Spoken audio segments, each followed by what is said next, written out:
ಪ್ರೀತಿಯ 8ನೇ ತರಗತಿ ಮಕ್ಕಳೇ, ಇವತ್ತು ನಾವು ಪಾಠವನ್ನು ನೋಡೋಣ. ಪಾಠ ಸಂಖ್ಯೆ 9. ಪಾಠದ ಹೆಸರು ಮೊಬೈಲ್ ಕಾ ಬೋಲ್ ಬಲಾ. ಲೇಖಕರ ಹೆಸರು ಸುರೇಖಾ ಶರ್ಮಾ ಶಾಂತಿ. एकांकी है. एकांकी पाठ में पढ़ता हूँ. हम आज यहाँ सभी छात्र किताब देखिए. 8वीं कक्षा पहला लेखक का परिचय देखिए. सुरेखा शर्मा शांति जी का जन्म 11/1956 में 1956 जन्म को सफीदो जीद हरियाणा में हुआ. इनकी हिंदी में MA एड की शिक्षा हुई है. ये हरियाणा प्रदेश का हिंदी साहित्य सम्मेलन प्रयाग की संयुक्त मंत्री और अखिल भारतीय साहित्य परिषद की सदस्य रही है.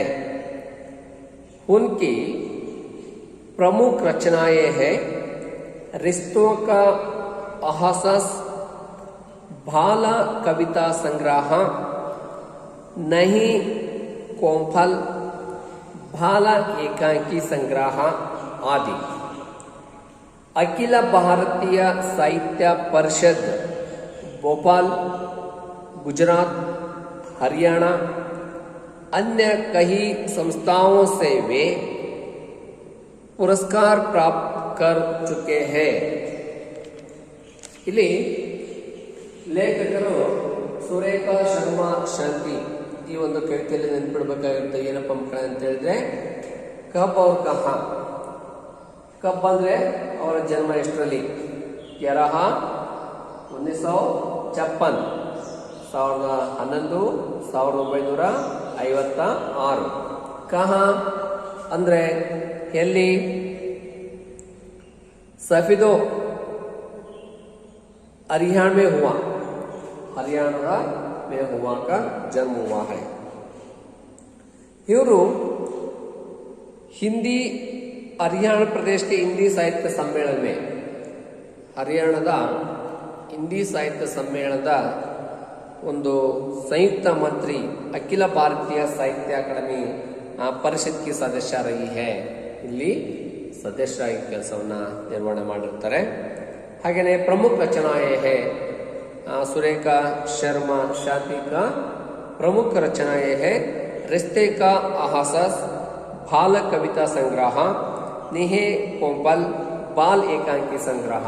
ಇವು ಅವರ ರಚನೆಗಳು. ಇದು ಒಂದು ನೆನಪಿಟ್ಕೋಬೇಕು.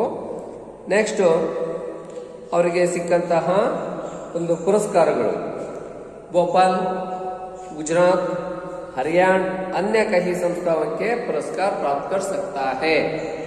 इदिಷ್ಟು ಒಂದು ಸುರೇಖಾ ಶರ್ಮಾ ಶಾಂತಿ ಜಿ का ಲೇಖಕ ಪರಿಚಯ ನೆನಪಲ್ಲಿ ಇಟ್ಕೋಬೇಕು ಮಕ್ಕಳೇ. ಈಗ ಇವರು ಒಂದು ಪಾಠಕ ಆಶಯ ಕ್ಯಾಯೆ ಏನ್ ಹೇಳ್ತಾರೆ ನೋಡೋಣಲ್ವಾ. छात्र इस पाठ्य द्वारा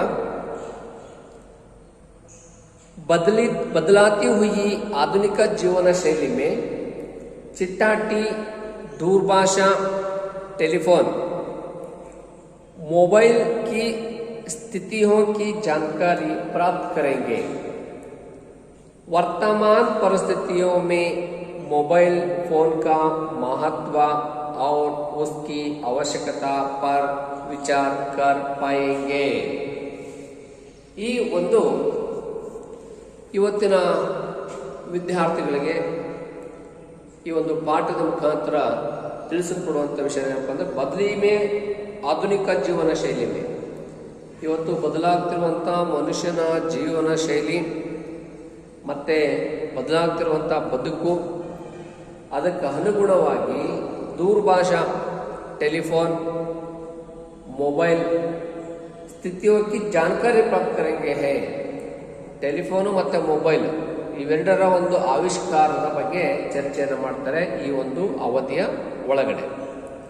ಎಷ್ಟೆಲ್ಲ ಒಂದು ಟೆಕ್ನಾಲಜಿ ಬದಲಾವಣೆ ಆಗ್ತಾ ಇದೆ, the change of the science, ಇಡೀ ಜಗತ್ತಿನ ಒಳಗಡೆ ಹೇಗೆ ಇವತ್ತು ಜಗತ್ತು ಬದಲಾಗ್ತಾ ಇದೆ, ಅದು ವಿಶೇಷವಾಗಿ ಟೆಕ್ನಾಲಜಿ ಒಳಗಡೆ ಮೊಬೈಲ್, ಟೆಲಿಫೋನಿಂದ ಮೊಬೈಲಿಂದ ಇವತ್ತು ಅಂತರ್ಜಾಲ, ಹೀಗೆ ಆ ಒಂದು ವಿಷಯಕ್ಕೆ ಸಂಬಂಧಪಟ್ಟಂತೆ ವರ್ತಮಾನ ಪರಿಸ್ಥಿತಿ ಮೇ ಇವತ್ತಿನ ಒಂದು ಸಂದರ್ಭದಲ್ಲಿ ಹೇಗೆಲ್ಲ ಒಂದು ಬದಲಾವಣೆಯನ್ನು ಆಗ್ತಾ ಇದೆ ಅನ್ನೋದನ್ನು ಕುರಿತು ಈ ಪಾಠದಲ್ಲಿ ಲೇಖಕರು ಹೇಳ್ತಾರೆ. ಜೊತೆಗೆ ಮೊಬೈಲ್ ಫೋನ್ ಕ ಮಹತ್ವ, ಮೊಬೈಲ್ ಫೋನನ್ನು ಇವತ್ತು ಬಂದಿದೆ, ಅದರ ಮಹತ್ವವನ್ನು ತಿಳ್ಕೊಳ್ಳುವಂಥ ಕೆಲಸವನ್ನು ಮಾಡಬೇಕಾಗಿದೆ. ಉನ್ಕಿ ಅವಶ್ಯಕತಾ ಪರ್ ವಿಚಾರ ಕರ್ ಪಾಯಂಗೆ, ಅದು ಅವಶ್ಯಕತೆ ಹೇಗಿದೆ, ಮತ್ತೆ ಅದರ ಬಳಕೆ ಹೇಗೆ ಮಾಡ್ಕೋಬೇಕು, ಮತ್ತೆ ಅದರ ಒಂದು ವ್ಯಾಪ್ತಿ ಹೇಗಿದೆ ಅನ್ನೋದನ್ನ ಇವತ್ತು ಮೊಬೈಲ್ ಸಂಬಂಧಪಟ್ಟಂತೆ, ಟೆಲಿಫೋನ್ ಸಂಬಂಧಪಟ್ಟಂತೆ, ಪತ್ರಕ್ಕೆ ಸಂಬಂಧಪಟ್ಟಂತೆ ಏನೋ ವಿಚಾರಗಳನ್ನ ಈ ಒಂದು ಪಾಠದಲ್ಲಿ ಚರ್ಚೆ ಮಾಡ್ತಾ ಹೋಗೋಣ ಮಕ್ಕಳೇ. ಯಹಾ ಸಭಿ ಛಾತ್ರ ಕಿತಾಬ देखिए. बहुत दिनों से ड्राइंग रूम के कोने पर पड़ा टेलीफोन बोर हो रहा है. उसे अब अपनी जिंदगी खात्मा होती लगा रही. शादियों से उसका एक छात्र राजा था, पर आज वहाँ बहुत उदास है. अब उसे कोई नहीं पूछता, ना ही उससे कोई फोन करता है. तभी मी शर्मा ने आकर अपना मोबाइल उसके पास रखा दिया. टेलीफोन मन ही मन में देखो, देखने में चूहे जैसा, ना मूछ ना पूछ, फिर भी इनकी इतनी पूछ. चला दूर हटा मुझसे, आकर बैठा गया मेरे पास. तेरी औकाती क्या है मेरे सामने. मोबाइल चौंका कर देखते हुए, क्या हुआ भाई, मैंने तो मुझे कुछ कहा भी नहीं, तो गुस्सा क्यों हो रहे हो, मुझसे कोई गलती हो गई क्यों, मैं माफी चाहता हूँ, तुम मेरे बड़े भाई हो. टेलीफोन गुस्सा ना करो तो क्या करो पता है, जब से तुम आया हो हमारी कोई पूछ नहीं रही, सब तुम्हें अपनी चली से लगाए घूमते हैं. हर समय तुम्हें अपने पास रखाते हैं, एक क्षण के लिए भी तुम्हारी जुदाई नहीं सहना कर सकते हैं.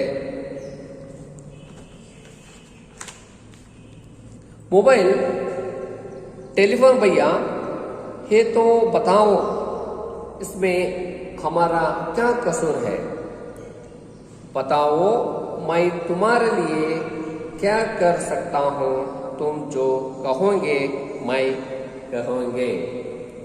टेलीफोन तुम क्या करोगे, अब तो तुम्हें नए नए रूप बाजार में आ रहे हैं. चोरी हो तुम्हारे धूप मची हुई है, देखा नहीं रहे मेरा हल. मेरे सुंदर से मुकड़े पर धूल जमी पड़ी है, अब मुझे कोई साफ भी नहीं करता. मोबाइल भाई नाराज मत कोई है, आप तो मेरे अग्रजा है. अब कभी ना कभी तो तुम्हें बूढ़ा होना ही था, शादियों से तुम्हारा ही रजा था, इसके गुस्सा होने की क्या बात है, एक ना एक दिन तो वहाँ होना ही था। टेलीफोन, अपनी आवाज सुने मुझे महीनों बीत जाते हैं, पहले तो मेरे मालिकिन मेरी इतनी सेवा करती थी, क्या मजल की थोड़ी सी भी मिट्टी मेरे सलोने मुख पर गिर जाए, मैं दिन भर गुनगुनाता रहता था मधुर और मिट्टी आवाज में। मोबाइल, बात तुम्हारे बिल्कुल सच है, पर तुम्हारे विचार आज के जमानों से मेल नहीं खाते। तुम वक्त के साथ चलना सीखो। टेलीफोन, अच्छा बच्चा, आज तुम मुझे उपदेश दे रहे हो, कोई बात नहीं, तुम्हारे साथ भी कभी इस तरह का व्यवहार होगा, तब पता चलेगा। याद रखना, समय सदा एक सा नहीं रहता। चिट्टाटी, पर्दे के पीछे से मेरे प्यारे दोस्तों, तुमने सच कहा, समय सदा एक समान नहीं रहता।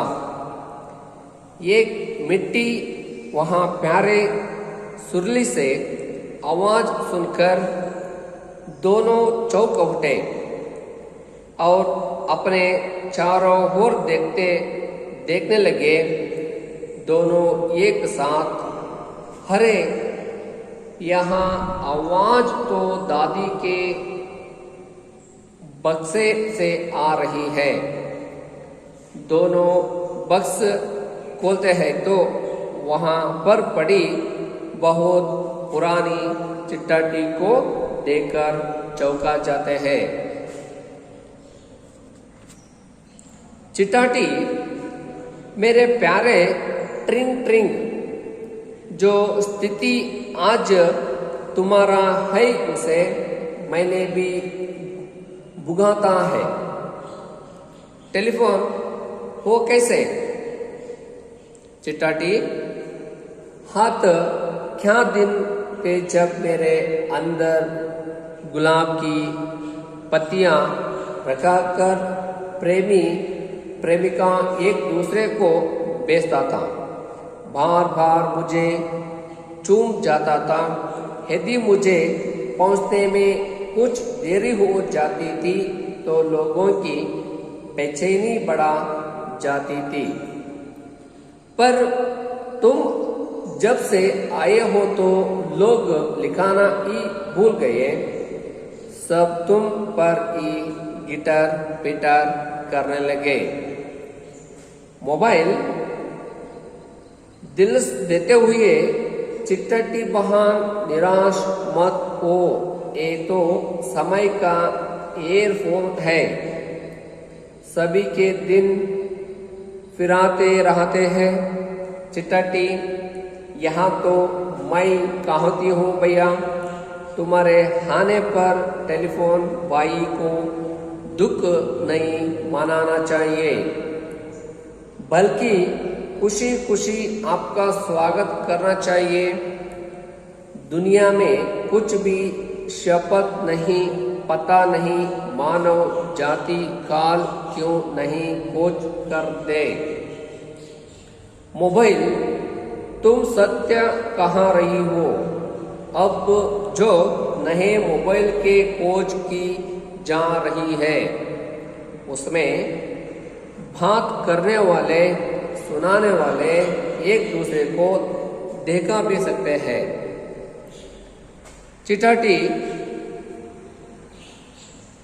मुस्कुराते हुए, इसलिए मैं तो यहाँ कहती हूँ जो मिल जाए, जितना मिल जाए उसी में खुश रहना सीखो। मोबाइल और चिट्ठी बातें सुनाकर टेलीफोन से अपनी स्थिति को समझ और मुस्कुराते दोनों को गले लगा लिया। जैसे ही गले मिले तो मोबाइल पर रिंग टोन बजा उठी।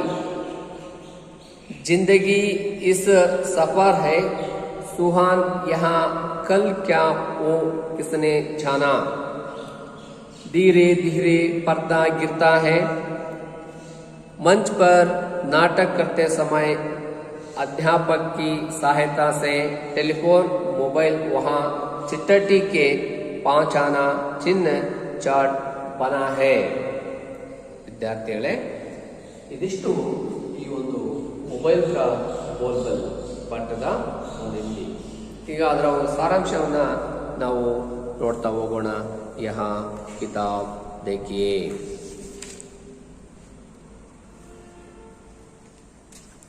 ಅದರ ಒಂದು ಕನ್ನಡದ ಅರ್ಥವನ್ನು ನೋಡ್ತಾ ಹೋಗೋಣ ಮಕ್ಕಳೇ. ध्यान से सुन सकती है.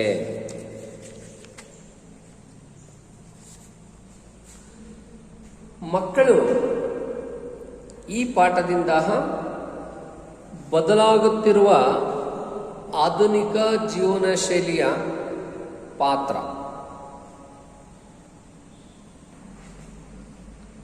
ಶೈಲಿಯ ಒಂದು ಪಾತ್ರ, ದೂರವಾಣಿ, ಮೊಬೈಲ್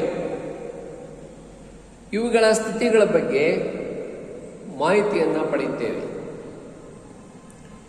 ವರ್ತಮಾನ ಪರಿಸ್ಥಿತಿಯಲ್ಲಿ ಮೊಬೈಲ್ ಫೋನ್ ಮಹತ್ವ ಮತ್ತು ಅದರ ಅವಶ್ಯಕತೆಯ ಬಗ್ಗೆ ನಾವು ವಿಚಾರ ಮಾಡೋಣ. ಟೆಲಿಫೋನ್ ತನ್ನ ಮನಸ್ಸಿನಲ್ಲಿಯೇ ನೋಡಲು ಇಲಿಯಂತೆ ಬಾಯಿ ಇಲ್ಲ, ಬಾಲ ಇಲ್ಲ. ಮತ್ತೆ ಇದಕ್ಕೆ ಇಷ್ಟು ಕೇಳುವವರು ನನ್ನನ್ನು ದೂರ ತಳ್ಳಿದ್ದಾರೆ. ಬಂದು ನನ್ನ ಬಳಿ ಕುಳಿತುಕೊಂಡಿತ್ತು. ನಿನ್ನ ಸ್ಥಿತಿಗತಿ ನನ್ನ ಮುಂದೆ ಏನಿದೆ? ಮೊಬೈಲ್ ಗಾಬರಿಯಾಗಿ ನೋಡುತ್ತಾ, ಏನಾಯಿತು ಅಣ್ಣ? ನಾನು ನಿಮ್ಮನ್ನು ಏನು ಹೇಳಲಿಲ್ಲ, ಆದರೆ ನೀವು ಏಕೆ ಕೋಪದಿಂದಿದ್ದೀರಿ? ನನ್ನಿಂದ ಏನಾದರೂ ತಪ್ಪಾಯಿತೆ? ನಾನು ಕ್ಷಮೆಯಾಚಿಸುವೆ. ನೀನು ನನ್ನ ದೊಡ್ಡಣ್ಣ.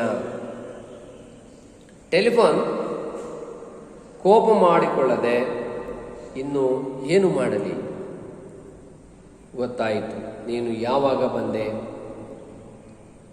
ಆಗಿಂದ ನಮ್ಮನ್ನು ಯಾರೂ ಕೇಳುವುದಿಲ್ಲ. ಎಲ್ಲರೂ ನಿನ್ನನ್ನು ಅವರು ಎದೆಗೆ ಹಾಕಿಕೊಂಡು ಓಡಾಡುತ್ತಾರೆ.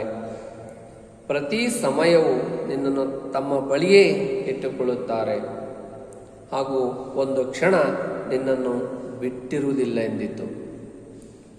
ಮೊಬೈಲ್ ಫೋನ್, ಟೆಲಿಫೋನ್ ಅಣ್ಣ, ನೀನು ಹೇಳು, ಇದರಲ್ಲಿ ನಮ್ಮದು ಏನು ತಪ್ಪು ಹೇಳು? ನಾನು ನಿನಗೆ ಏನು ಮಾಡಿದ್ದೀನಿ? ನೀನು ಹೇಳು, ನಾನು ಹೋಗಿ ಮಾಡುತ್ತೇನೆ. ಟೆಲಿಫೋನ್, ನೀನು ಏನು ಮಾಡುತ್ತೀಯಾ? ಈಗ ನೀನು ಏನು ಹೊಸ ಹೊಸ ರೂಪಗಳಲ್ಲಿ ಮಾರುಕಟ್ಟೆಗೆ ಬಂದೆ? ನಾನಾ ಕಡೆ ನೀನೇ ತುಂಬಿ ತುಳುಕ್ತಾ ಇದ್ದೀಯಾ, ನೋಡುತ್ತಿದ್ದೀಯಾ? ಈಗ ನಮ್ಮ ಪರಿಸ್ಥಿತಿ ನನ್ನ ಸುಂದರವಾದ ಮುಖದ ಮೇಲೆ ಧೂಳಿನಿಂದ ಕೂಡಿದೆ. ಈಗ ನನ್ನನ್ನು ಸ್ವಚ್ಛಗೊಳಿಸುವುದಿಲ್ಲ. ಮೊಬೈಲ್ ಫೋನ್, ಅಣ್ಣ ಸಿಟ್ಟಾಗಬೇಡ, ತಾವು ನಮಗೆಲ್ಲ ದೊಡ್ಡವರು. ಈಗ ಒಂದಲ್ಲ ಒಂದು ದಿನ ನೀವು ಮುದುಕರಾಗಬೇಕು. ಮುಂಬರುವ ದಿನಗಳಲ್ಲಿ ನೀನೇ ರಾಜ. ಇದರಲ್ಲಿ ಕೋಪಗೊಳ್ಳುವಂಥದ್ದು ಏನಿದೆ? ಒಂದಲ್ಲ ಒಂದು ದಿನ ಇದು ಆಗುತ್ತದೆ ಎಂದಿತು.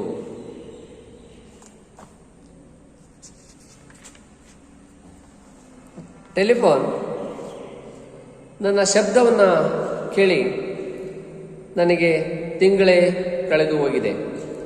ಮೊದಲು ನನ್ನ ಯಜಮಾನ ಎಷ್ಟು ಸೇವೆಯನ್ನು ಮಾಡುತ್ತಿದ್ದ.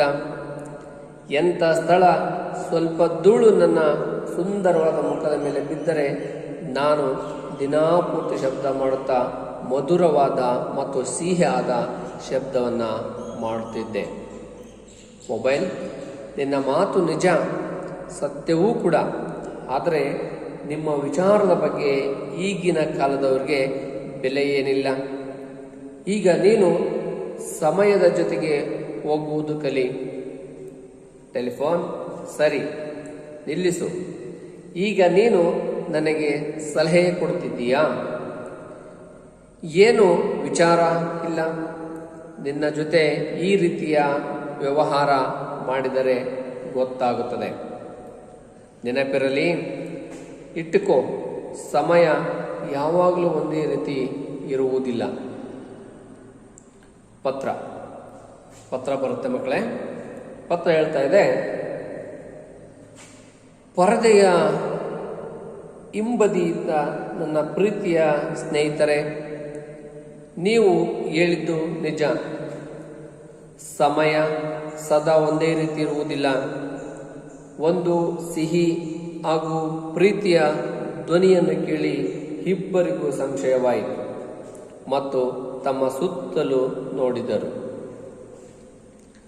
ಇಬ್ಬರು ಒಂದೇ ಜೊತೆ ಓಹೋ, ಈ ಶಬ್ದ ಅಜ್ಜಿಯ ಪೆಟ್ಟಿಗೆಯಿಂದ ಬರುತ್ತಿದೆ. ಇಬ್ಬರು ಪೆಟ್ಟಿಗೆಯನ್ನು ತೆಗೆಯುತ್ತಾರೆ. ಅದರಲ್ಲಿ ಬಿದ್ದಿದ್ದ ಹಳೆಯ ಪತ್ರವನ್ನು ನೋಡಿಕೊಂಡು ಸಂಶಯ ಏರ್ಪಟ್ಟಿತು. ಪತ್ರ, ನನ್ನ ಆತ್ಮೀಯರೇ, ಟ್ರಿಂಗ್ ಸ್ಥಿತಿ ಈಗ ನಿಮ್ಮದು.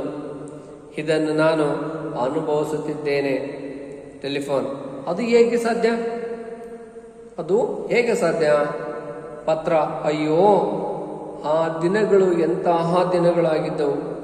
ಜನರು ನನ್ನ ಒಳಗೆ ಗುಲಾಬಿ ಗಿಡದ ಎಲೆಗಳನ್ನು ನನ್ನ ಒಳಗೆ ಇಟ್ಟು ಪ್ರೇಮಿ ತನ್ನ ಪ್ರೀತಿಸುವವರಿಗೆ ಕಳಿಸುತ್ತಿದ್ದರು. ಮತ್ತೆ ನನ್ನನ್ನು ಮುದ್ದಿಸುತ್ತಿದ್ದರು. ಒಂದು ವೇಳೆ ನನ್ನನ್ನು ಕಳಿಸುವುದು ತಡವಾದರೆ ಹುಚ್ಚರಾಗುತ್ತಿದ್ದರು. ಆದರೆ ನೀನು ಯಾವಾಗ ಬಂದರೂ ಆಗಿಂದ ಪತ್ರ ಬರೆಯುವುದಕ್ಕೆ ಮರೆತೇ ಬಿಟ್ಟರು. ಎಲ್ಲರೂ ನಿನ್ನನ್ನೇ ತಟ್ಟಿ ಮುಟ್ಟುತ್ತಾರೆ. ಮೊಬೈಲ್, ಸಮಾಧಾನವನ್ನು ಮಾಡುತ್ತಾ, ಪತ್ರಕ, ನಿರಾಶೆಯಾಗಬೇಡ. ಇದು ಸಮಯ ಏರುಪೇರುಗಳಿಂದ ಎಲ್ಲ ಒಂದು ಸಮಯವನ್ನು ಬದಲಾವಣೆ ಮಾಡಿಕೊಳ್ಳುತ್ತದೆ. ಸಮಯ ಬಂದಾಗ ನಾವು ಬದಲಾಗ್ತಾ ಹೋಗುವಂಥ ಒಂದು ವರ್ತಮಾನ ಒಂದು ಪದ್ಧತಿಯಲ್ಲಿ ಪತ್ರ. ಇದಕ್ಕೆ ನಾನು ಹೇಳುತ್ತಿದ್ದೇನೆ, ಅಣ್ಣ, ನೀನು ಬಂದಿದ್ದರಿಂದ ಟೆಲಿಫೋನನ್ನು ದುಃಖ ಪಡಬಾರದು. ಸಂತೋಷದಿಂದ ನಿನ್ನನ್ನು ಸ್ವಾಗತಿಸಬೇಕು. ಈ ಒಂದು ಪ್ರಪಂಚದಲ್ಲಿ ಯಾವುದು ಶಾಶ್ವತವಲ್ಲ, ಗೊತ್ತಿಲ್ಲವೇ? ಈ ಮಾನವನು ನಾಳೆ ಏನು ಕಂಡುಹಿಡಿಯುತ್ತಾನೋ ಗೊತ್ತಿಲ್ಲ. ಮೊಬೈಲ್, ನೀನು ಸತ್ಯ ಹೇಳಿದೆ. ಈಗ ಹೊಸ ಮೊಬೈಲನ್ನು ಕಂಡುಹಿಡಿಯುತ್ತಿದ್ದಾನೆ. ಅದರಲ್ಲಿ ಮಾತನಾಡುವಂಥವರು ಒಬ್ಬರಿಗೆ ಒಬ್ಬರು ನೋಡಿಕೊಳ್ಳಬಹುದಂಥ ಒಂದು ವ್ಯವಸ್ಥೆಯನ್ನು ಕೂಡ ನೋಡಬಹುದು. ಪತ್ರ, ನಗುತ್ತಾ, ಹಾಗಾಗಿ ನಾನು ಹೇಳುವುದೇನೆಂದರೆ, ಏನು ಸಿಗುತ್ತೋ, ಎಷ್ಟು ಸಿಗುತ್ತೋ ಅಷ್ಟರಲ್ಲೇ ಖುಷಿಯನ್ನು ಪಡಬೇಕು. ಅದನ್ನು ನಾವು ಕಲಿಯಬೇಕು. ಮೊಬೈಲ್, ಈ ಒಂದು ಪತ್ರದ ಮಾತನ್ನು ಕೇಳಿ ಟೆಲಿಫೋನ್ ತನ್ನ ಸ್ಥಿತಿಯನ್ನು ತಿಳಿಸಿತು ಮತ್ತು ನಗುತ್ತಾ ತಮ್ಮಿಬ್ಬರನ್ನ ತನ್ನ ಎದೆಗೆ ಅಪ್ಪಿಕೊಂಡಿತು. ಆಗ ಅಪ್ಪಿಕೊಂಡಾಗ ಮೊಬೈಲ್ ರಿಂಗ್ಟೋನ್ ಏನಾಯಿತು? ಶಬ್ದ ಉಂಟಾಯಿತು. ಜೀವನ ಎಂಬುದು ಸೊಗಸಾದಂಥ ಪ್ರಯಾಣ. ಇಲ್ಲಿ ನಾಳೆ ಏನಾಗುತ್ತದೋ ಯಾರು ಕಾಣೆ. ನಿಧಾನಕ್ಕೆ ಪರದೆ ಬೀಳ್ತಾ ಇದೆ.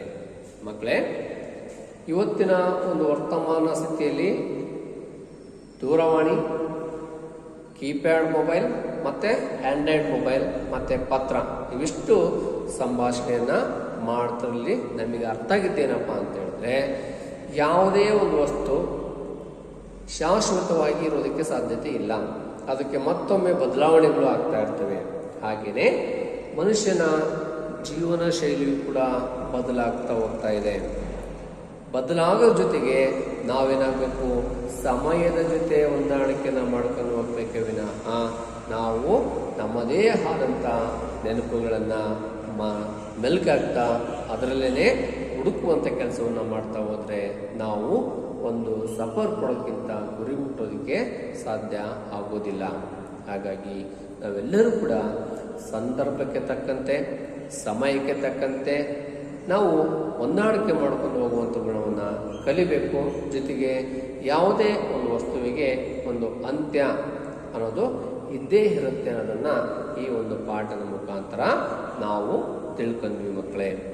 ಹಾಗಾಗಿ ಎಲ್ಲರಿಗೂ ಕೂಡ ಈ ಪಾಠ ಅರ್ಥ ಆಗಿದೆ ಅಂತೇಳಿ ನಾನು ಭಾವಿಸಿ ಈ ಪಾಠದ ಮುಂದಿನ ಒಂದು ವ್ಯಾಕರಣ ಭಾಗವನ್ನು ನೋಡ್ತಾ ಹೋಗೋಣ. ನೀವೆಲ್ಲರೂ ಕೂಡ ಬರ್ಕೊಳ್ತಾ ಬನ್ನಿ ಮಕ್ಕಳೇ. ವಿಲೋಮ ಶಬ್ದಗಳು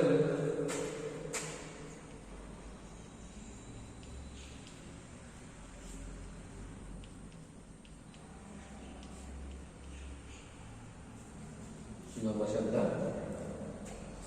ಬಾವತ್, ಬಾವತ್ ಕಮ್.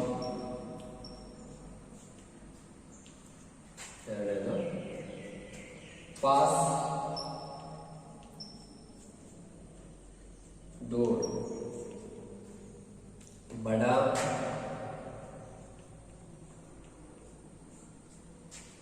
छोटा,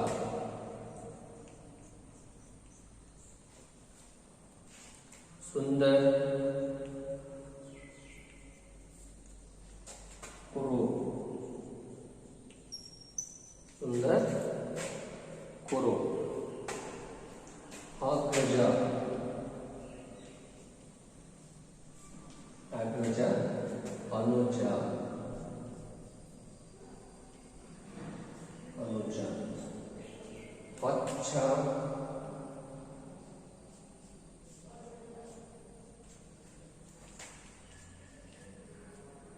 बुरा, दोस्तर, दुश्मन,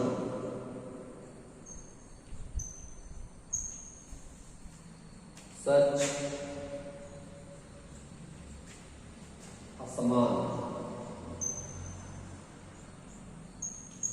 असमान, अंदर,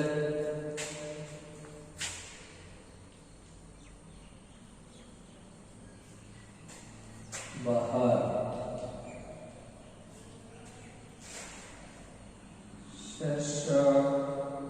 वत,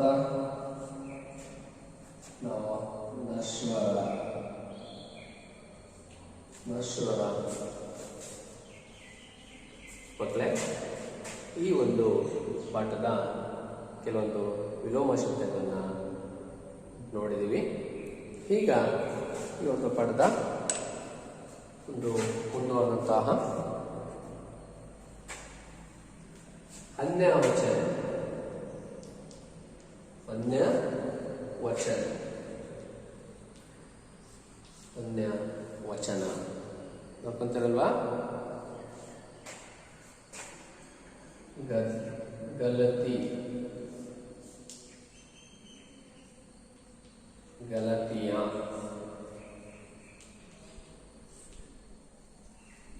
बाता,